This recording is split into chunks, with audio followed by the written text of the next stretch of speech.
جب دل سنورتا ہے تو نبی صاحب نے فرمایا کہ پورا جسم سنور جاتا ہے. لہذا قلب کے سنورنے سے نفس کی اصلاح خود بخود اس کے ذمن میں ہو جاتی ہے. دل میں جذبہ ہو انسان نفس کو پامال کرتا ہے. ہم نے دیکھا ہے ہمارے ہاں یہ جو لوگ پوزیشنیں لیتے ہیں جانے کے لیے اوپر تو ان کو ووٹ چاہیے ہوتا ہے. اب دل میں ایک شوق ہے کہ مجھے یہ سیٹ حاصل کرنی ہے. اب سیٹ حاصل کرنے کے لیے جائیں گے, غریب کے پاس بیٹھیں گے, بات کریں گے, ان کے ساتھ مل کے کھانا کھائیں گے. تو دیکھو اپنے نفس کو پامال کر رہے ہیں نا. تو دل کا جذبہ تھا, نفس کو پامال کرنا آسان ہو گیا. اور ہم نے دیکھا ہے کہ واقعی جب ووٹنگ کے دن ہوتے ہیں اولیاء جیسی زندگی ہوتی ہے. کھانا یاد نہیں ہوتا, پینا یاد نہیں ہوتا, راتوں کو سونا یاد نہیں ہوتا, 24 گھنٹے لگے ہوتے ہیں بیچارے. تو دیکھو قلب کے اندر ایک جذبہ ہے جس کی وجہ سے نفس پر ساری پابندیاں آ گئی. تو یہ جو متاخرین کا سلوک ہے, اس متاخرین کے سلوک میں قلب پر محنت کی جاتی ہے اور نفس اس کے ضمن میں خود بخود پامال ہو جاتا ہے. محبت چیز ایسی ہے کہ محبوب کی خاطر سب کچھ قربان کر دینا آسان ہو جاتا ہے. چنانچہ دوسرے مشائخ نے فرمایا کہ ہم مجاہدہ نفس کے ذریعے سے سلوک طے کرواتے ہیں. ہمارے مشائخ نقشبند نے کہا کہ ہم اتباع سنت کے ذریعے سے سلوک طے کرواتے ہیں. تو اس سلسلہ میں کثرت ذکر اور اتباع سنت یہ دو بنیادی چیزیں ہیں, یہ دو پر ہیں, یوں سمجھ لیں. ان پروں سے بندہ اڑتا ہے. چنانچہ ہمارے مشائخ کی کتابوں میں یہ بات آپ کو بہت کثرت سے ملے گی کہ ہمارے سلوک کی بنیاد 3 چیزوں پہ ہے: کثرت ذکر, اتباع سنت, صحبت شیخ. تو صحبت شیخ تو یوں سمجھ لیں کہ سٹیئرنگ پہ جیسے کوئی بیٹھا ہوا ڈائریکشن طے کر رہا ہوتا ہے, اور اصل پر تو 2 ہی ہیں, کثرت ذکر اور اتباع سنت. اب کثرت ذکر اور اتباع سنت میں وہ مجاہدہ کھانے پینے کا نہیں ہے جو پہلے تھا. نقشبند بخاری رحمۃ اللہ سے کسی نے پوچھا کہ حضرت میں کتنا کھاؤں؟ فرمایا بھائی اچھا کھا, کام اچھی طرح کر. اگر تم عبادت کرو تو پھر جو ضرورت ہے اس کے تحت تم کھاؤ. کیا معاملہ, جو جانور کام اچھا کرے تو مالک اس کو چارہ ڈالتے ہوئے پریشان تو نہیں نہ ہوتا. تو فرمایا تم اچھا کھاؤ, کام اچھی طرح کرو. اس لیے ہمارے ہاں مجاہدہ یہ ہے کہ ہر کام کو سنت کے مطابق کیا جائے, اور اگر غور کریں تو یہ سب سے بڑا مجاہدہ ہے. باجد بستامی رحمۃ اللہ علیہ فرماتے ہیں کہ میں نے 20 سال مجاہدہ کیا, ہر کام سنت کے مطابق کرنے سے بڑا مجاہدہ میں نے کوئی نہیں دیکھا. یہ کوئی آسان کام ہے. ایک شخص جنید بغدادی رحمۃ اللہ علیہ, یہ کوئی بزرگ تھے, ان کی صحبت میں 10 سال رہا. حضرت میں جاتا ہوں کسی اور کے پاس, اجازت دیں. میں کیوں؟ میں تو آیا تھا کرامت دیکھنے کے لیے. میں نے 10 سال میں کوئی کرامت ہی نہیں دیکھی. مان لیں کہ اچھا یہ بتاؤ کہ ان 10 سالوں میں کوئی عمل سنت کے خلاف دیکھا؟ کہا نہیں. ایسے بڑی کرامت اور کیا ہو سکتی ہے کہ 10 سال میں کوئی کام سنت کے خلاف ہی نہ ہو. تو یہ سب مجاہدوں سے بڑا مجاہدہ ہے اتباع سنت, اور یہ آسان ہو جاتا ہے جب انسان کثرت ذکر کرتا ہے. اس لیے قرآن مجید میں کثرت ذکر کا حکم, اذکروا اللہ ذکرا کثیرا والذاکرین اللہ کثیرا والذاکرات. ہماری جو بنیاد کمزور ہے نا, وہ یہ کہ ہم کثرت ذکر کرتے ہی نہیں ہیں. یہ 5 منٹ کا مراقبہ, 10 منٹ کا مراقبہ, یہ کیا بات ہوئی بھائی؟ اگر دوسری کلاس کا طالب علم 10 منٹ روزانہ کتاب کھول کے پڑھے تو کیا سال کے آخر پہ پاس ہو جائے گا؟ تو اگر دوسری کلاس میں پاس نہیں ہو سکتا جو 10 منٹ روزانہ پڑھے, تو ولایت کے امتحان میں کیسے پاس ہوں گے بھائی؟ دوسری کلاس کے لیے تو اس کو 4 گھنٹے اور 6 گھنٹے اسکول میں لگانے پڑتے ہیں. تو حق تو یہ بنتا تھا کہ ہم بھی 4 گھنٹے مراقبہ کرتے ہیں. اب کوئی کہے جی کہ کتنا وقت نکالیں؟ بھائی انٹرنیٹ پہ ٹائم لگتا ہے نا, گھنٹوں لگتے ہیں. منٹوں کی بات تو کوئی کرے ہی نہ. جو منٹوں کی بات کرے گا وہ جھوٹ بولے گا, الا ماشاء اللہ. اس مصیبت کو ایک دفعہ جس نے کھول لیا اس کے گھنٹہ گیا, پتہ بھی نہیں چلتا گھنٹہ لگنے کا. تو اگر سکرین کے سامنے گھنٹہ بیٹھ سکتے ہیں تو پھر مراقبے میں کیوں نہیں بیٹھ سکتے؟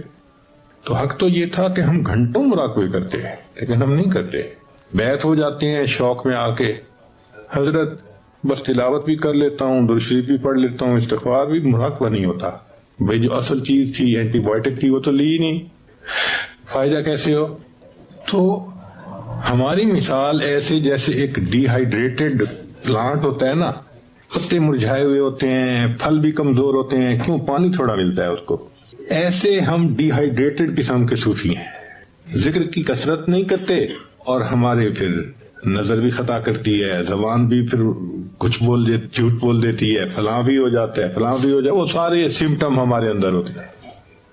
تو کثرت ذکر ہماری بنیادی بیماری ہے۔ اگر ہم چاہتے ہیں کہ ہمیں اللہ کا تعلق ملے تو ہمیں اللہ کا ذکر کثرت سے کرنا پڑے گا، چلتے پھرتے لیٹے بیٹھے اللہ کو یاد، ایسی کیفیت ہو جائے کہ بس انسان کا دل کہے اللہ تیری یادوں کے سوا دنیا میں رکھا کیا ہے۔ امام راضی رحمۃ اللہ علیہ فرماتے تھے اے اللہ دن اچھا نہیں لگتا مگر تیری یاد کے ساتھ، رات اچھی نہیں لگتی مگر تجھ سے راز و نیاز کے ساتھ۔ تو بنیادی کمی کوتاہی آج کے دور میں وہ ذکر کی کمی ہے، اور جو ذکر کم کریں وَلَا يَذْكُرُونَ اللَّهَ إِلَّا قَلِيلًا، ان کی علامت بتا دی، مذبذبین بین ذالک لا الہ الا ولا الہ۔ اور ہم بھی آج مذبذب بھی ہیں، نہ پورے دنیا دار ہیں نہ پورے دیندار ہیں۔ دنیا داروں کے مجمع میں جا کے بیٹھو تو وہ کہتے ہیں یہ مولوی کہاں سے آ گیا، جاؤ، وہ بھی بھگا دیتے ہیں، اور دینداروں کے مجمع میں آ کے بیٹھو تو اپنے گناہوں کو دیکھ کے لگتا ہے کہ ہم دینداروں کے مجمع بھی نہیں۔ واقعی صحیح بات ہے، ہمارے نفس کی حالت وہی ہے کہ دھوبی کا کتا، نہ گھر کا نہ گھاٹ کا، نہ ادھر ہے نہ ادھر ہے، نہ خدا ہی ملا نہ وصال صنم، نہ ادھر کے رہے نہ ادھر کے رہے۔